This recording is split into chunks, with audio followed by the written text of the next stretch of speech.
রাদিয়াল্লাহু তাআলা আনহু قال قال النبي صلى الله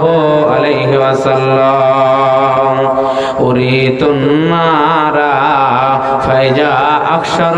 أهلها النساء হযরত ইবনে আব্বাস হাদিসের রাবী বিশ্ব নবী বলেছেন উম্মতের তোমরা শোনো আল্লাহ যখন আমাকে ডাকে মুহাম্মদ আমাকে বড় মন হয়েছে রে মুহাম্মদ তোমাকে আমার কাছে দেখব আল্লাহ আমাকে ডাকলে আল্লাহ আমাকে আসমানে নিয়ে গেল জান্নাত জাহান্নামকে দেখলাম সুবহানাল্লাহ বাইতুল মামুরকে দেখলাম বাইতুল মামুরে এক ওয়াক্ত ৭০,০০০ ফেরেশতা নামাজ পড়বে রে কিয়ামত পর্যন্ত কোনদিন আর চান্স পাবে না আল্লাহ আমাকে জান্নাত দেখালে আমি খুশি হয়ে গেলাম নামাজ দিলে খুশি হয়ে গেলাম অনেক ঘটনা শর্ট করে বোঝাচ্ছি মেরাজের ঘটনা শুনে আল্লাহ নবী বললেন উম্মতিরা রে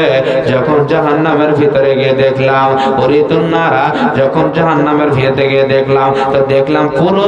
পুরুষ কম মহিলারা দাও দাও করে জাহান্নামে জ্বলছে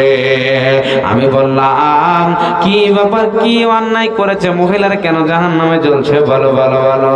উত্তর আছে ইয়াকফুরুনা বিল্লাহি তারা আল্লাহর সাথে কুফর করেছে ওয়া ইয়াকফুরুনা আল-আশিরা এবং স্বামীর সাথে তারা কুফর করেছে স্বামীর কথাগুলোকে মানেনি এড়িয়ে চলেছে ধাক্কা দিয়ে চলেছে মা আমার বোনেরা শুনেন স্বামী যদি ল্যাংড়া হয় তবে স্বামী কানা হয় তবে স্বামী পাগল হয় তবে স্বামী খবরদার স্বামীকে কোনোদিন মহিলা ধাক্কা দিয়ে চলবে না নবীজি বলেছেন এরে উম্মতিরা রে তোমরা বেশি বেশি করে দান করো কেন তোমরা হচ্ছে জাহান্নামী তোমরা বেশি বেশি করে দান করো আল্লাহ জাহান্নাম থেকে বাঁচিয়ে দিবে আর 50 টাকা ওসমান হাজির স্ত্রী 15 কিলো ধান এবং 15 কিলো ভুট্টা